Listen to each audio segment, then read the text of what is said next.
too. I might be more excited for Sunday than the Super Bowl. Tom Brady, the Patriot legend of all legends, returns to his home of 20 years Foxborough to face the guy he won 6 Super Bowls with who wanted him out. Brady certainly used that as motivation, winning a Super Bowl in his first year with his new squad, but there won't just be vengeance on his mind. A lot of nostalgia, emotional feelings as well. Here's our Jeff Darlington for Tom Brady. Turn the TV off. Oh, I know y'all excited, you disgusting, nauseating fan base. I know y'all excited because the Cowboys. I won't share it with anyone because I feel like I want to keep that to myself until what I know what that experience I know y'all will be. excited. But I have a really good idea of what that'll be like because I want to help it prepare for ultimately, my performance. And I'm going to use I know y'all over the years to, hopefully go out there and play a great game. But that's interesting. You're saying squad last night. You've internalized what it'll feel like. Oh yeah, I know exactly. Disgusting, noisy. Sunday Night Football. You can catch Jeff Darlington's full interview with Tom Brady this Sunday on NFL Countdown, where Randy Moss, Teddy Bruschi, the rest of the crew will be live from Gillette Stadium. It all kicks off Sunday, 10 a.m. Eastern on ESPN. Here's Bill Belichick on Brady yesterday. I think we've been through all the dynamics of that. There were a lot of things there that, he looked at his options and made his decision. We weren't as good an option as Tampa. So, you'd have to ask him about all that, but it wasn't a question of not wanting him, that's for sure. Okay. Keyshawn, I want to start with you here. Should Bill Belichick have regrets on how this ended or ending it prematurely? No, he shouldn't. He answered it right there by saying Tampa Bay was a better situation, given that he's realistic in the situation. They didn't have anything. And if I'm Tom Brady and I'm looking at it and I want to not only have fun in my life and get out of whatever people think I'm being handcuffed and I have a personality that I want to show the world and I can't do it because we do things a certain way in Tampa, in Boston, then no, there's no regrets. He had conversations with Tom about extending his deal. Tom didn't want to extend the deal. Tom wanted to be a free agent to look and see how he can get back to the Super Bowl the fastest way, Molly. And that was going to Tampa Bay. He looked at San Francisco. He looked at the Chargers. He took a look in Las Vegas, and he finally decided to settle in at Tampa Bay because it made the most sense. And that's okay. You don't think he would have preferred to stay in New England if they got the right pieces around him? But you're not going to get the same pieces in New England, Stephen A. and Molly, as they got in Tampa in free agency. There's no damn way. Where you getting Mike Evans and Antonio Brown and Gronkowski didn't want to go back to New England? So you got to get Gronk to come to Florida. They are AB. You saw what he did. He torched New England when he left and Mr. Kraft. So that wasn't going to happen. So you go down there. That defense at the time was playing lights out with Todd Bowles. That wasn't going to happen in New England. So when you look at everything, the more pieces and it's better for him to settle in Florida. And I'm sure Giselle had something to do with that. Giselle had already spoken to Mr. Kraft in the past about the treatment of her husband, not feeling as though he's not being treated a certain way. It had nothing to do with money. A lot of people think, they didn't want to give him a contract. That was not it. Tom just wanted Well, they don't need money, so Tom just wanted to leave. Tom just didn't want to be handcuffed. And there's nothing wrong with that. Nothing at all. I respectfully disagree with you, understanding that not only did you play and you're a champion, you're incredibly connected to the NFL. But I'm a reporter and I hear what I hear as well. And I respect where the hell you're coming from. And for the most part, you're right on the money. Here's where I jump away from what you're saying, Keyshawn. Everything didn't come down to the final moment when Tom Brady decided to leave. It was years in the making. And it was years in the making because, as Alex Guerrero, his conditioning coach, articulated, Bill Belichick never evolved. He was always treating Tom Brady like that guy that arrived in his 20s. He didn't adjust.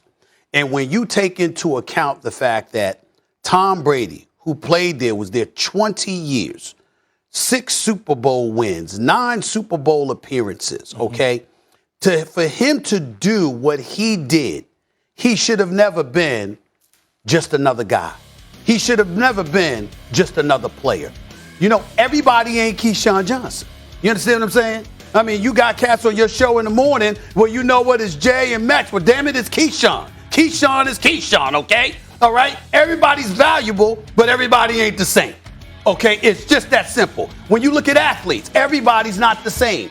And when you have this mentality that I'm not going to evolve and I'm not going to adjust and I'm going to be as rigid as I've always been, and you're just another guy to me, that's a problem. I reported the day that Tom Brady announced that he was leaving New England, that I was specifically told if Tom wanted to stay, we would have worked it out. And all it would have took for him to stay is Bill Belichick saying, I want you to stay. And the fact that Bill Belichick couldn't bring himself to do that is a problem. And then when you take into account the fact that Bill Belichick is essentially your GM as well as your head coach, the absence of personnel that they had for years. No, it might not have been a combination of Evans and Godwin and O.J. Howard and Gronk and Antonio Brown and Scott Miller. But damn it, you certainly could have upgraded to a point where it wasn't as bereft of talent as it was Tom Brady's last year in New England. He didn't do that for years. Can I cut you off, though? Sure. Didn't they just win a damn Super Bowl 2 Super Bowls ago? Yes. What are you talking about, Stephen A? Let me tell you why. Because Tom Brady, as y'all have said, remember, I'm deferring to y'all. As y'all have said, Tom Brady looked around. He looked at the situation. He looked at what he was working with and didn't like it. So a lot of times that contributed. I realized that, first of all, it was a brilliant question. And to a lesser brilliant mind, you would have gotten away with that. I'm not trying to get away with that. That's not what I'm getting ready to tell you what. I'm getting ready to answer the question. Tom Brady, because that points to what Tom Brady is saying. This is why he feels he should be appreciated. Because on many occasions, he looked at what he was able to do and how his talent and his level of brilliance were able to overcome what you lacked in terms of what you gave him to work with. He found a way to work around it anyway, and you still wouldn't appreciate it if you're Bill Belichick. That's the issue. When you go out and you spending money for years to get to 9 Super Bowls and win 6 of them, at some point, there is a salary cap. You have to pay the piper. No matter what anybody says, this year was the time for them to spend money, not last season during the pandemic. Nobody can spend any money. I understand that. Nobody can spend any money, so they couldn't go out and get the type of players to rebuild. Keyshawn, remember, Tom Brady, for many years, over the course of his career, had, altered his salary, modified, took pay cuts, all of that stuff. He made all the necessary sacrifices to assist in Bill Belichick winning. So when we ask the question, should Bill Belichick have regrets? You're damn right, because he didn't just do it for you in terms of his performance on the field. He made adjustments to put you in a position to go out and get some personnel in order for him to win. And you still wouldn't appreciate it. No. Hold on. Keyshawn, look at me. It feels like you're handling the situation as Keyshawn Johnson, not Tom Brady. Like, you're diffusing the situation. You're like, it's all business. Tampa was a better situation. How you would have felt about it. But I don't believe that's how Tom Brady feels about it when we hear his father coming out and saying, like, damn right, it's personal. Bill wanted him out. And then Alex Guerrero, hold on, let me finish.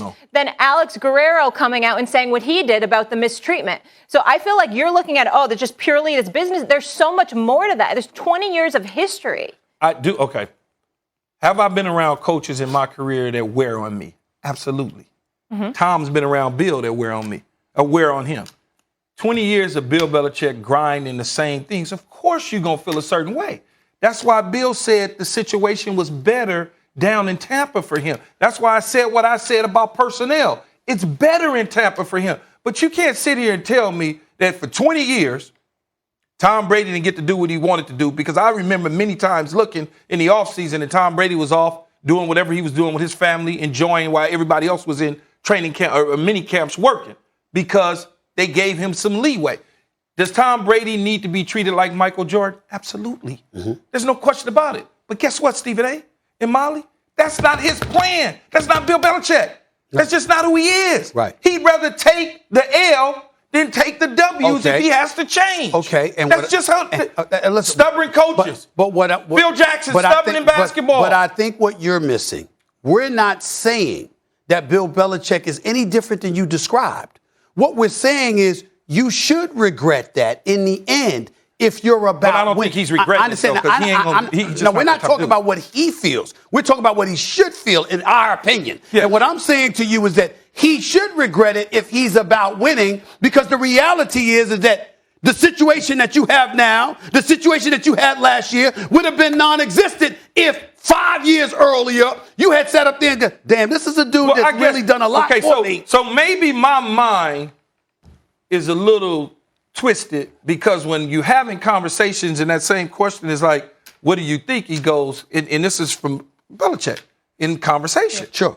That he doesn't regret the situation because they had great years together. It was fine. They went to 9 Super Bowls and won 6. Okay. So he's satisfied with what they were able to accomplish over a 20-year period. All right. So that's why I say Bill's cool, but we're saying maybe Tom Brady Maybe isn't, not, 'cause maybe Tom he isn't. would have preferred to stay there. Probably and so. now he's probably happy with how it planned out. Oh, he's certainly happy. You could just Of tell course. based on how he So the plan is worked talking out a lot. better for him. Yeah, it worked out better for him. But because I think you're he being was, stuck though, his Molly. wife wouldn't have went and talked to the owner. Trust Well, me. yeah, The wife- exactly. if his heart wasn't with the organization. It's like he felt like he was being stuck in jail. I go back. See, this is the difference. See, I'm the affectionate. It's like an oxymoron. I'm the affectionate nightmare of this man. I've known this man for over 20 years. You understand what I'm trying to say? You talk. If he were Tom Brady and he got treated like that, he'd be like, you damn right he regrets it. He should regret it. He should have treated me better. Well, That's what he was saying. It's hard though, Stephen A., because I was never treated right a certain way. Like my coaches always treated me different. Like Bill Parcells treated me different than he treated everybody else. Probably because Tony Dungy treated me different. Coach Fox treated me different. Gruden tried to, but then he tried to be that tough guy. It's like, well, wait a minute, my other coaches treat me different. It ain't gonna work. That's right. So you got to know every individual when you're a coach who is what. Yeah. That's just how it is. I got you.